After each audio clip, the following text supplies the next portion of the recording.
These industrialists accumulated their wealth in ways most Americans could understand. They dug up something. They discovered something. They built something. But the financiers backing these industrialists, as Americans were just learning, found their riches in the flow of money itself. Morgan was the most influential of these businessmen. He wasn't the richest. By most counts, John D. Rockefeller and Andrew Carnegie were. But that didn't matter. He was commanding in ways none could match. Wherever he sat, he became the head of the table. He was comfortable in his dominion, though never with his fame. He had an aristocrat's disdain for public sentiment and the conviction that his actions were to the country's advantage. No explanations necessary. Roosevelt thought big business was not only inevitable, but essential.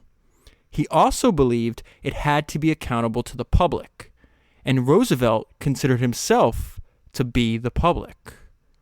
Each presumed he could use his authority to determine the nation's course. Each expected deference from the other along the way.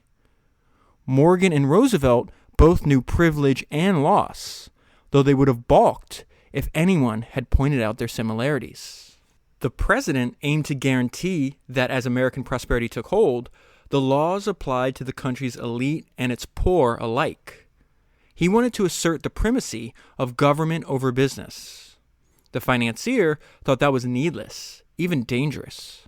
The country's strength accrued from capital, trade, economic efficiency. These were the provinces of businessmen, and Morgan their unofficial ruler. He required order and stability, along with political predictability, to assure America's growth and ascent to global power. To Morgan, the giant railroad and steel companies he was constructing would allow the country to compete in the world market and its citizens to benefit. The pace and scale of these operations shouldn't be cause for worry or resentment, and certainly not regulation. "I'm afraid of Mr. Roosevelt because I don't know what he'll do," Morgan said. "He's afraid of me because he does know what I'll do," Roosevelt said. Roosevelt and Morgan were bound for conflict. Roosevelt was a new kind of president. He believed American capitalism needed a guiding hand. So did Morgan. Each assumed it should be his own. So that's an excerpt from the book that I'm going to talk to you about today, which is The Hour of Fate, Theodore Roosevelt, J.P. Morgan, and the Battle to Transform American Capitalism, and it was written by Susan Berfield. So before I jump into the book, I want to read this one-paragraph description that is found on the inside flap, and it gives you an overview of what the author's focus is. It said, "A bullet from an anarchist gun put an end to the business-friendly presidency of William McKinley. A new chief executive bounded into the office, Theodore Roosevelt. He was convinced that as big business got bigger, the government had to check the influence of the wealthiest or the country would inch ever closer to collapse. By March 1902, battle lines were drawn. The government sued Northern Securities for antitrust violations." This is this huge trust, this railroad trust that Morgan put together. "But as the case ramped up, the coal miners' union went on strike, and the anthracite pits that fueled Morgan's trains and heated the homes of Roosevelt's citizens went silent." And so this next sentence is is what makes this book so unique. "With millions of dollars on the line, winter bearing down, and revolution in the air, it was a crisis that neither man could solve." And so that's why the book is called The Hour of Fate, because while they're in this huge battle over antitrust violations, they also have to cooperate with one another to make sure that the coal mines are brought back online. And I would say the benefit of reading books like this is we get insight. Not only do we see, I think you can learn a lot about somebody by who their enemies are, and we also get to see how several historical figures interacted with one another. This is not very different. I've read a few books for the podcast that are similar in that vein. I would say number 97, Go Like Hell, talks about the war between Enzo Ferrari, Carroll Shelby, and Henry Ford II. Then back on Founders number 83, I've read the book Empires of Light, which is about the competition and their interaction between Thomas Edison, Nikola Tesla, and George Westinghouse. And then back on Founders number 73, the book Meet You in Hell, which is about the war between Andrew Carnegie and Henry Clay Frick. And I would consider The Hour of Fate very similar to those three other books. So before we get into the actual interaction between the two main characters in the book, the author dedicates an entire chapter to each one, just giving us highlights of their basic history, their basic biography, and some personality traits. So I want to pick up. I'm going to start with Morgan first, and I'll get into Teddy. This is something I talked about heavily that I found most interesting by reading The House of Morgan, which is the profound influence that JP's father, Junius, had on JP's life. So it says Morgan had trusted his father to set him on the right path and steer his career. And even when his father was overbearing, Morgan never mounted a challenge. It's very interesting because I think his father is the one person that he would defer to. And we're going to see a lot, even the way he talks to presidents. You can clearly see from the interactions he has with Theodore Roosevelt and other people in the government that he's not used to having anybody challenge him. The creator of the biggest companies the world had ever known was himself very much the creation of paternal influence. The young Morgan, once established, proved instinctively suited to the times in which he lived. That's another example of this recurring theme that you and I talk about over and over again, that there's a certain few historical figures that were in the right place at the right time with the right set of skills. Morgan definitely was fit all those criteria. It was an era of raucous, unfettered competition, chaotic capitalism that he would try to order. More about his personality, he always wanted to be the leader. Taking charge would become a lifetime impulse, one, though, that Pierpont would have to curb around his father for years.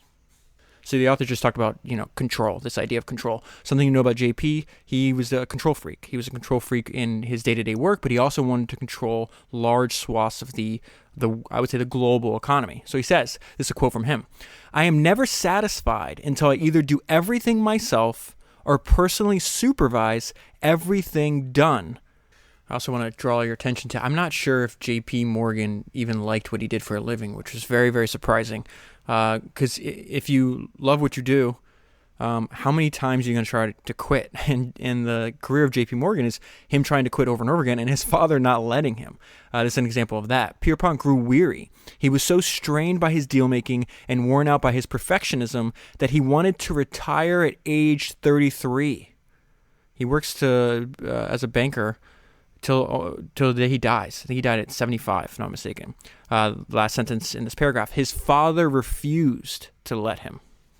So before we get to the coal strike that is happening in 1902, the author gives us several examples, which are, in every single biography, if you read about late 1800s, early 1900s, it's an illustration.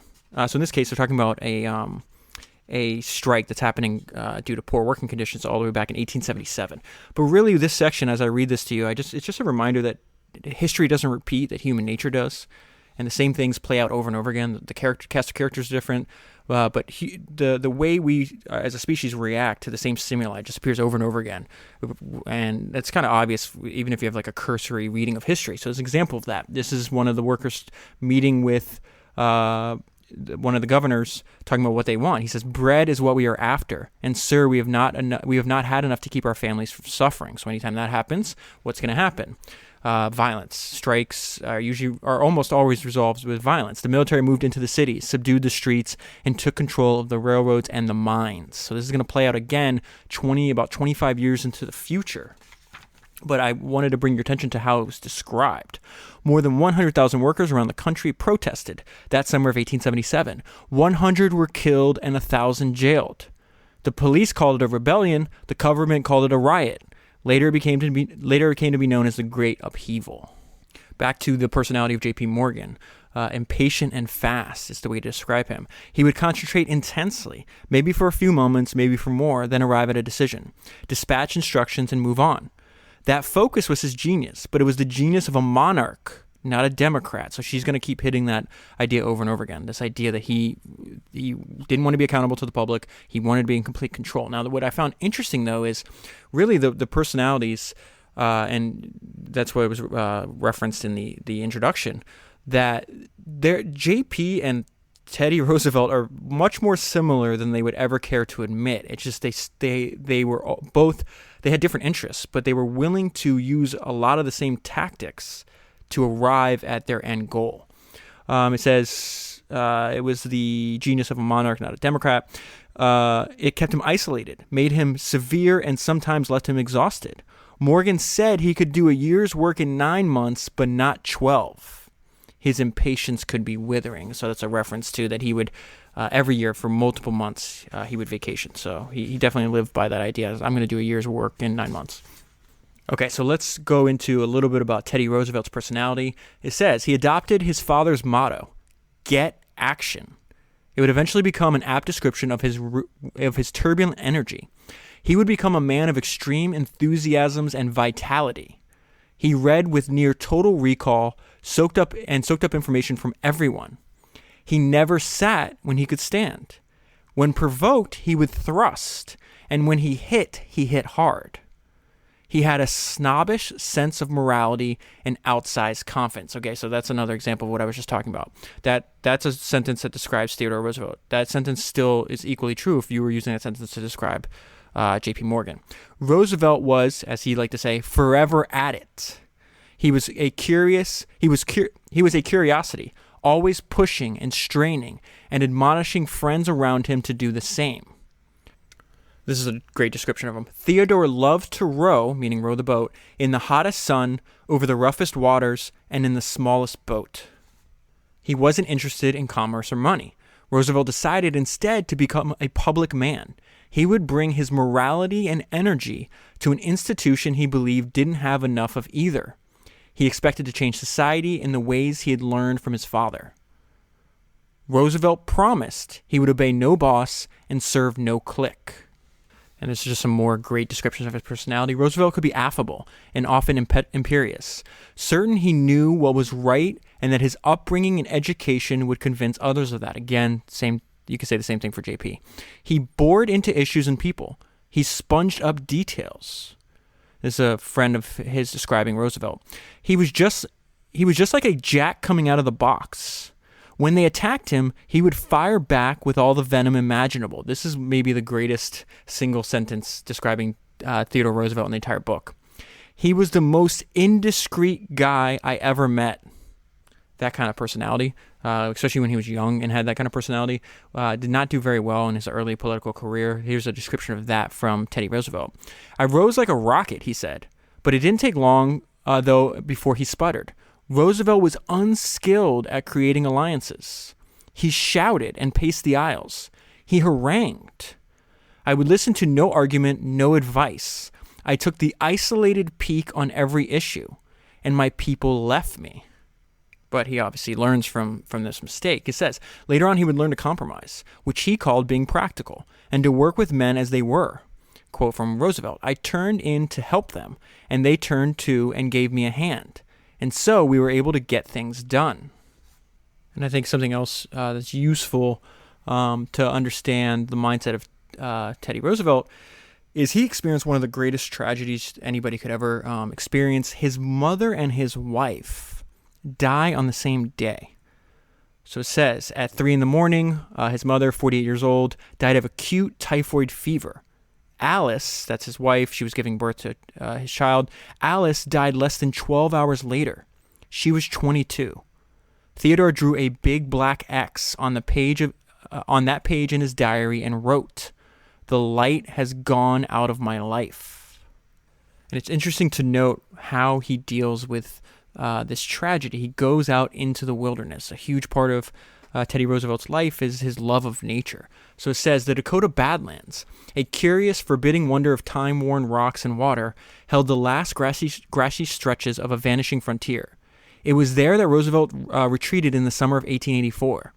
He needed its bleak expanses and raw physical tests of endurance to chase away the depression bearing down on him. And this is why he describes why he constantly stays in motion, especially in times of high stress and depression.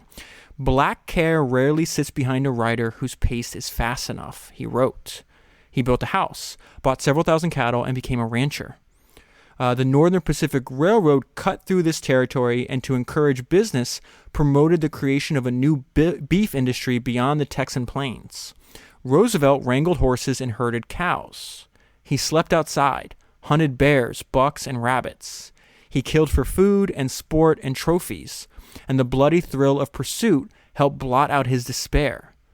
Social conventions were scarcely observed, personal histories left unspoken. Now, this is a crazy sentence. Think about this and how just deep and dark his feelings have to be. Roosevelt later wrote that he practiced the diplomacy of the Badlands, not uttering one word that could be avoided. Okay, so now let's get into what they're fighting over. And this is a reminder, what you and I also learned on Founders number 139. JP Morgan does not want competition. He wants cooperation and he wants control. And we see part of doing this is a lot of railroads are going through financial trouble at the time, and he's reorganizing them, and he's essentially building an unofficial trust here. And this is the precursor to the Northern Securities Trust that Roosevelt is eventually going to put the full force of the federal government behind trying to break up. And that's what a large part of what the story's about. So it says Morgan couldn't let business rivalries bankrupt an industry so essential to the nation's promise and to his position in the financial world. He decided to establish his own commission. That's a funny word. He's basically, it's a trust. To encourage the railroad men to cooperate instead of compete. He wanted to fix prices, spread profits, and ensure dividends. So he's having all the different owners of different railroads throughout the country meet at his house, and he says, the purpose of this meeting is to cause the members of this association to no longer take the law into their own hands. A lot of these people are competing with each other. When they suspect they have been wronged. No more rebates, no more secret pacts, no more scalping tickets. When one gentleman complained later about Morgan's interference in their road, this is the most important part of this section. So when he's complaining about Morgan's interference in the road, Morgan snapped, Your roads belong to my clients. Not all of them, meaning all the railroads, however. The Burlington remained independent and able to pay its own way. And so that's one of the railroads that he's going to roll up in this trust, this Northern Securities Trust.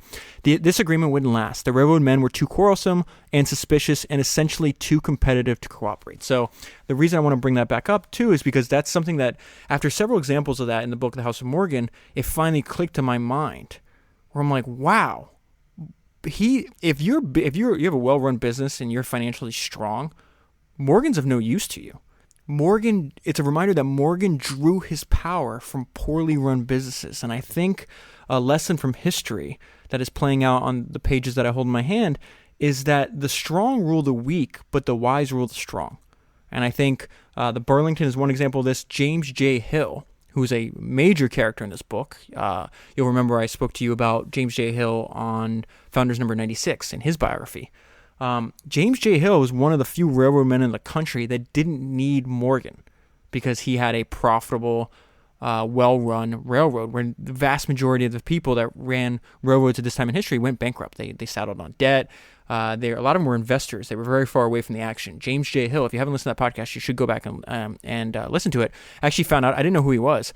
I was reading all these books and the shareholder letters from Warren Buffett and Charlie Munger, and they constantly talk about operators they most admired, a lot of them being historical figures. And James J. Hill was one of the people they mentioned as an operator in a historical context that they greatly admired because he was where the action was. He was constantly out on the front lines of the business, watching where the money was spent, making sure that the business was being run correctly as opposed to people 2,000 or 3,000 miles away. Okay, so let's move real quick. The note I left myself, I don't know if I said this already, but financial strength is kryptonite to Morgan. So that's a good way to realize where JP is finding these advantages and why so many people have to listen to him because they're in bad financial positions, and he's the one that has the money that rounds up the investors that bail these guys out and reorganize them. All right, but trust had come to represent everything skeptical. Now we're talking about historical context of why this is a problem at this point in time. Remember, this is the modus operandi. This is the default mode, for maybe 100 years prior to this point in history that's just now changing. That's why a lot of what is about to transpire surprises J.P. Morgan. So it says, trust had come to represent everything skeptical, restless Americans feared about the influence of Wall Street, concentrated power, and income inequality. John D. Rockefeller said his company was efficient. Critics said it was untouchable. And so that's the problem. You might think, you might be thinking, okay, I'm making my business more efficient, like Rockefeller thought, like Morgan thought. But the public says you have an unfair advantage and no one can compete with you. So what happens is there's a very famous law, the Sherman Antitrust Act, is passed. Now, this is really surprising to me. You probably know what a holding company is, right? This is why holding companies were invented. I didn't know this until I read this book. But says, even as antitrust laws won support throughout the country, clever minds were hard at work devising ways around them. So the holding company was an invention in the state of New Jersey. The state could pass a sweeping law permitting one corporation to hold the stock of another. That at the time, now this is obviously something like that is legal, but at the time that was considered a conflict of interest. It says New Jersey conjured the holding company into existence, a feat for which critics dubbed it a traitor state.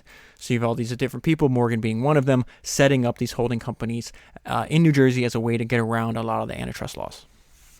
Okay, so to set up this Northern Securities Trust, Morgan has to start working with James J. Hill and other people. Everybody's going after one of the only profitable railroads, the Burlington, outside of Hill's railroad.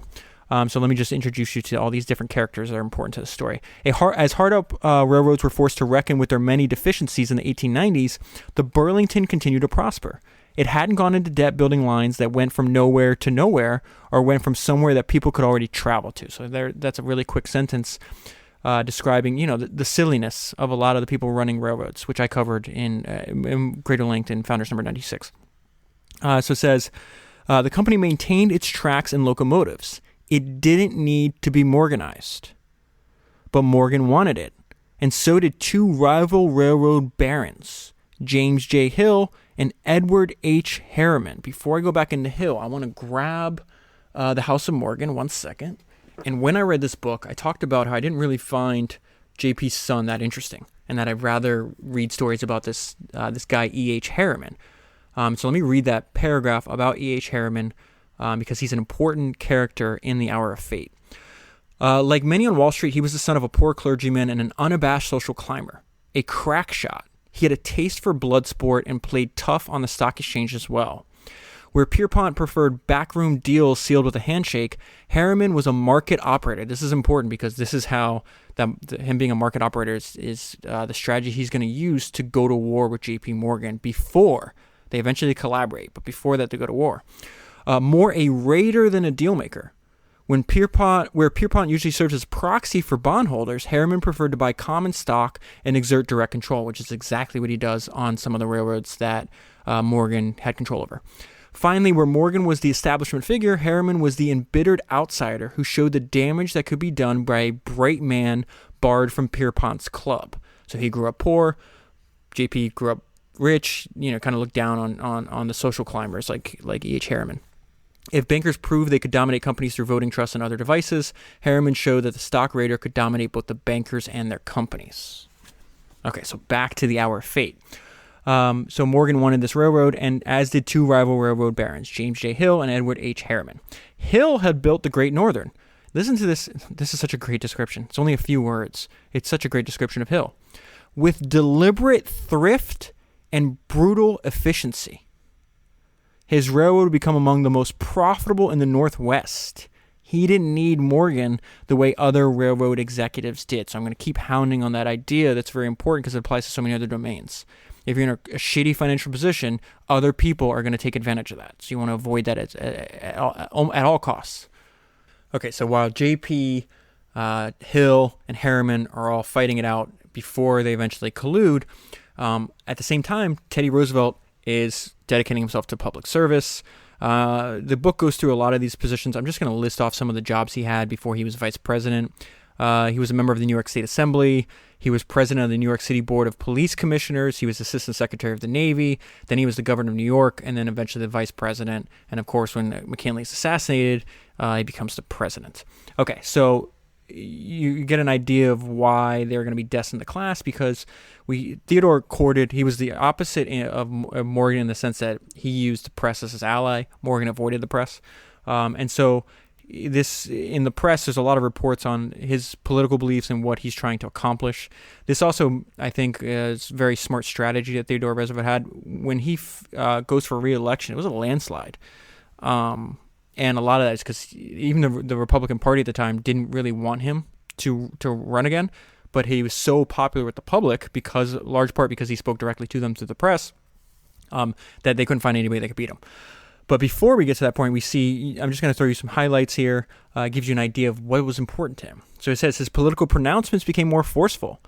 Direct quote from him. There is not in the world a more ignoble character than the mere money-getting American, insensible to every duty, regardless of every principle, bent only on amassing a fortune. These men are equally careless of the working man whom they oppress and of the state whose existence they imperil. I don't know if you know this. A lot of people are surprised. Teddy Roosevelt was an author. He wrote several different books. I'll go into more. One of the things I most admire about him is he was a voracious reader at paces that I could never even match. And I'll go into more of that in a little bit. But he's also, you can tell from his speeches, I'm sure he had help writing this as well, but he's got a lot of these great lines spread throughout his public addresses. And I think part of that is the fact that, he'd spent so much time writing. Before I get to another one of his great lines, you really see like his philosophy in life. He says, "A soft, easy life is not worth living. If it impairs the fiber of brain and the heart and the muscle, we must dare to be great." So back to his public pronouncements. His aim, he wrote later, was to break down the secrecy that allowed the invisible empire of politicians and high capitalists to thrive. Roosevelt signed bills that promised stricter regulation of working conditions, gave factory inspectors more authority and resources, and restricted state employees' labor to 8 hours a day. That's what he's doing right before he's the governor of New York. That's what he's doing right before he's the vice president. One thing I found most interesting is that Teddy did not want to be vice president. So this is a little bit about that. Roosevelt hoped he would have a second term as governor to make good on these promises. Then you have a lot of these like secondary characters in the book. They're like the highest ranking members of political parties, even if they don't happen to have, in some cases they have political office of their own. In some cases they just have influence because they're able to organize and raise funds for the politicians. And all of them, Roosevelt interacts with a bunch of them. All of them complain about their lack of ability to control Roosevelt. They call him a damn cowboy. This is an example of that. Platt recognized the limits of his control over Roosevelt. "I can't do what I want with him. He is willful as hell." When Vice President Garrett Hobart died in November 1899, Platt saw a chance to remove the governor who would become a liability and a threat. And a lot of the pressure that these fixers have are coming from their donors. So like, hey, this guy's out here giving speeches about getting rid of, the allegiance between high capitalists and government. He's a problem. Morgan being one of these people. He pushed Roosevelt as McKinley's running mate for the 1900 campaign. So they didn't realize that McKinley's going to die and he's going to now have more power. So it kind of backfires. And so this is what Roosevelt's saying about this point in his life. "All the big moneyed interests that make campaign contributions of large size feel they should have favors in return are extremely anxious to get me out of this state," meaning New York.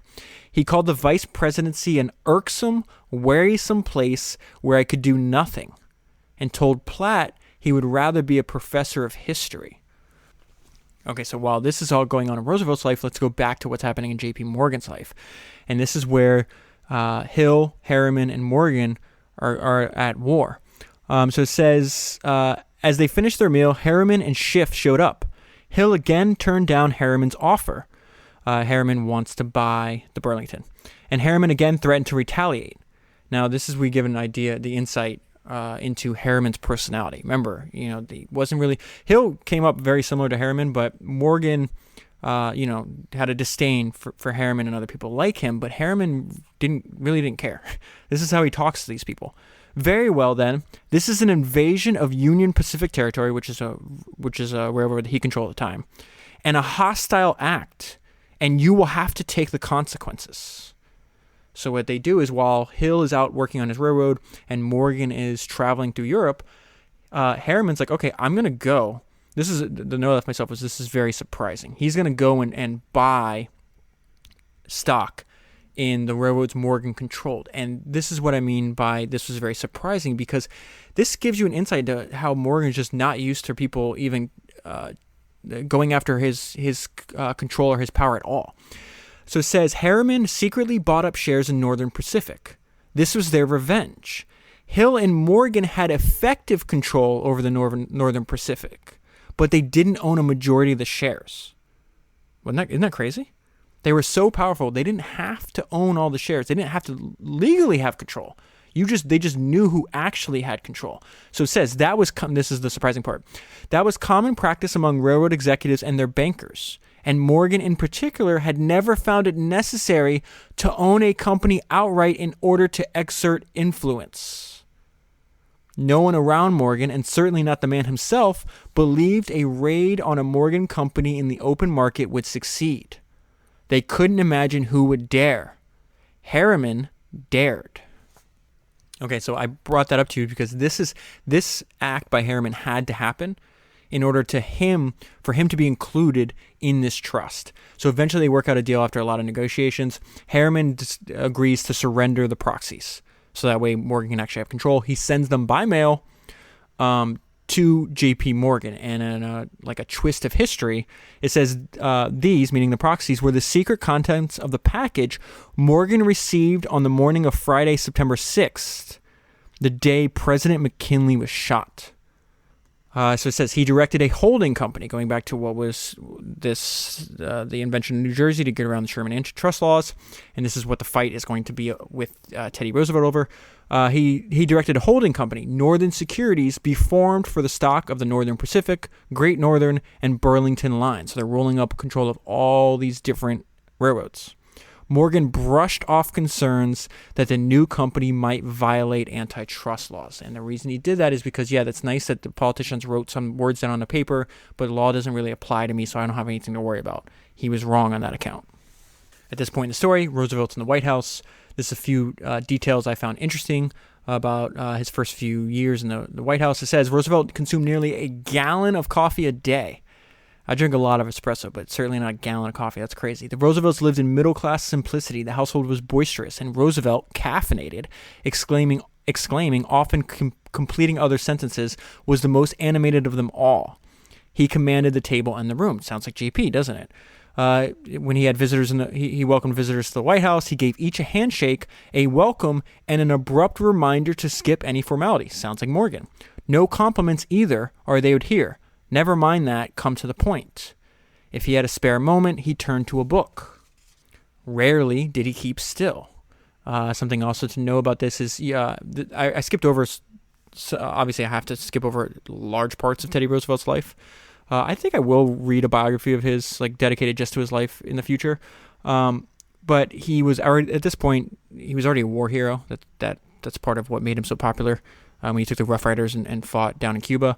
And he kind of had that that mentality even when he was president. So at this point, I think there was 3 or 4 presidents shot within the last 25 years when McKinley was shot. And so they were Roosevelt would always want to leave the White House and go ride horses, go out into the nature, and they were always very concerned about his safety. But it says Roosevelt protested that he didn't need bodyguards because he carried his own revolver. Imagine that happening today. He trained with wrestlers, boxers, and jiu-jitsu masters, and often shared amused accounts of his mishaps. Swollen bruises, bloody gashes, sopping wet and muddy clothes, stiff and sore limbs. And during his first State of the Union address, we really get a view of what he wants, and then I'm going to compare and contrast that to J.P. Morgan's view of the same exact issue. The old law, this is now direct from Roosevelt. The old laws and old customs, which had almost binding force of law, were once quite sufficient to regulate the accumulation and distribution of wealth.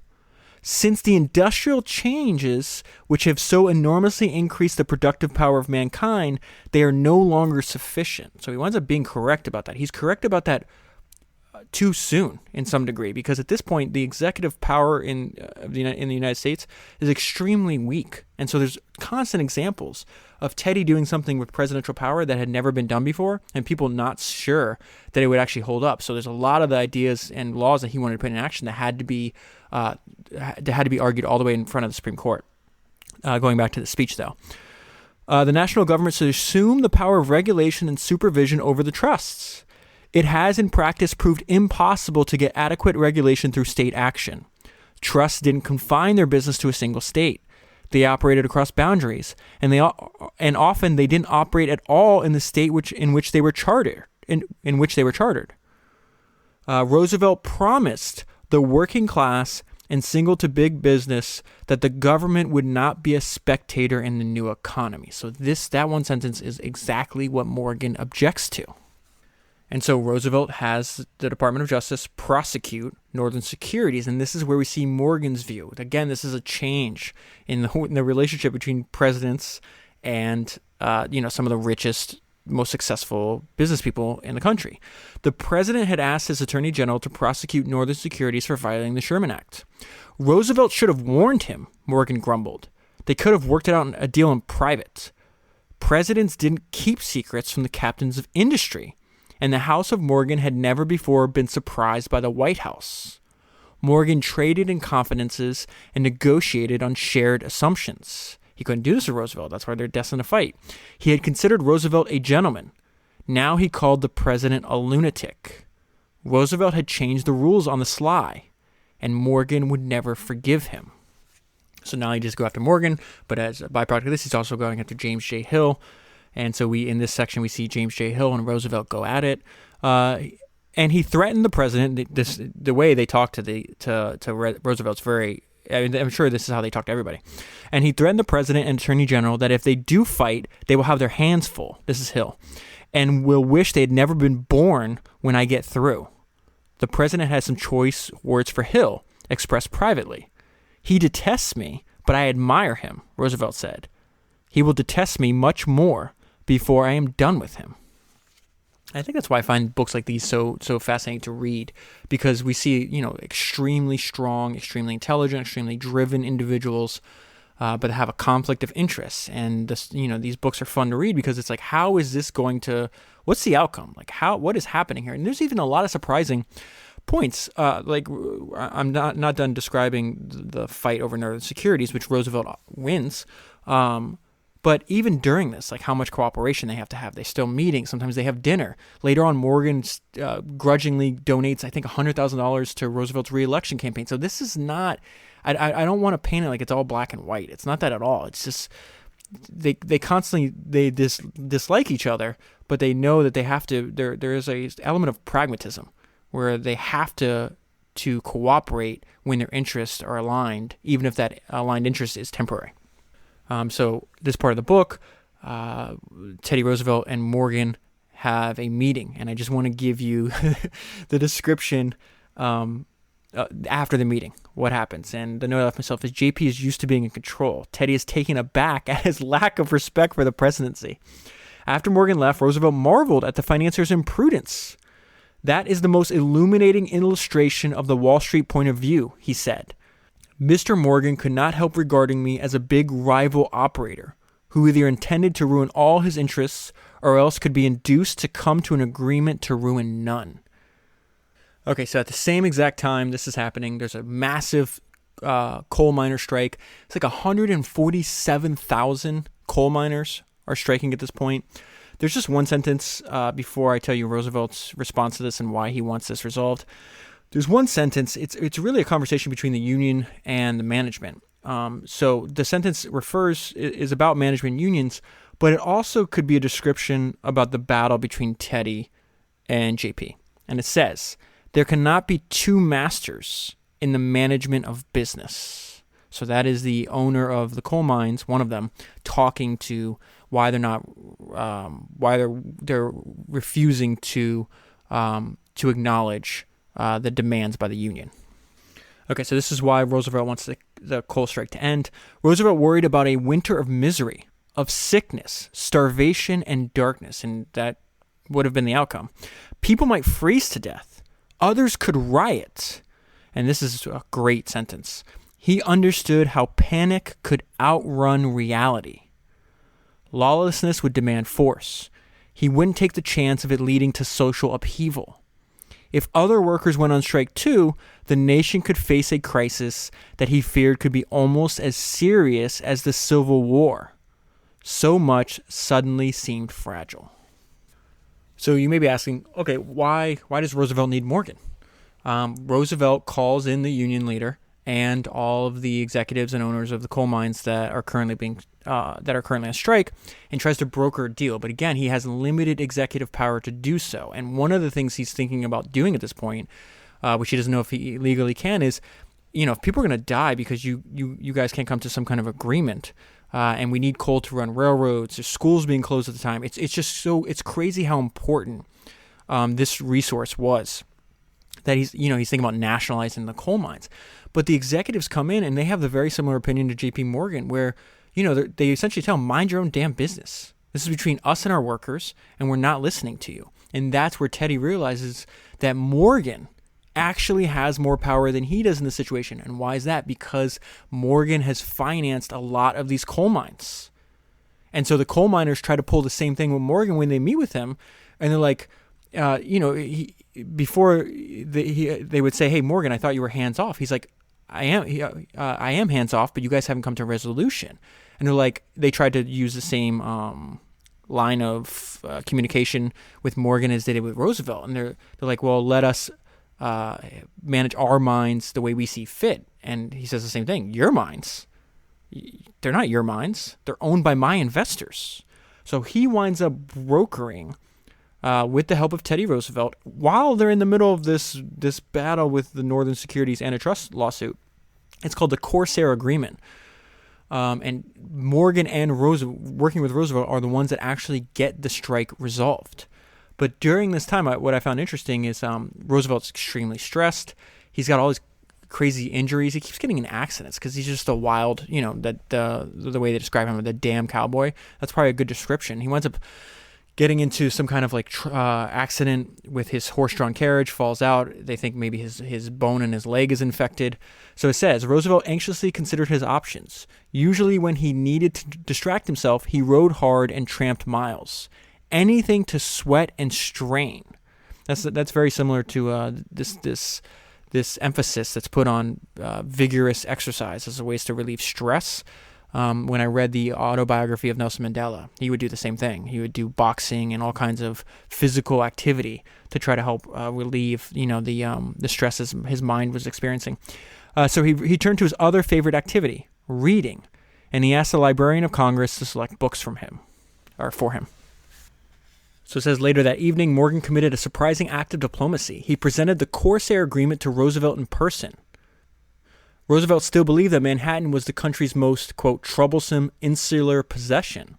Yet they set aside their mutual suspicion and antagonism to cooperate as the country faced the potential devastation of a winter without coal.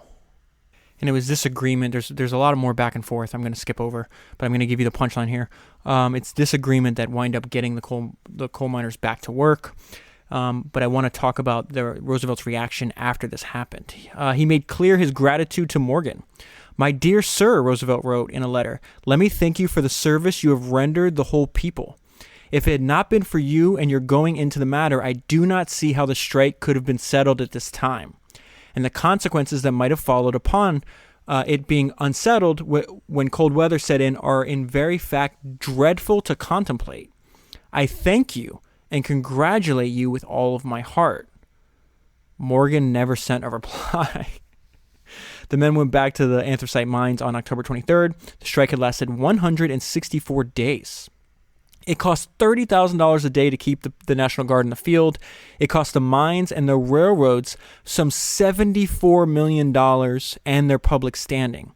It cost the miners $25 million in lost wages. And I'm bringing this up just to illustrate that, when you have two stubborn sides that are both dug in, they could have reached an agreement that would have undoubtedly cost a lot less on both sides, and they refused to. I think that's a good lesson.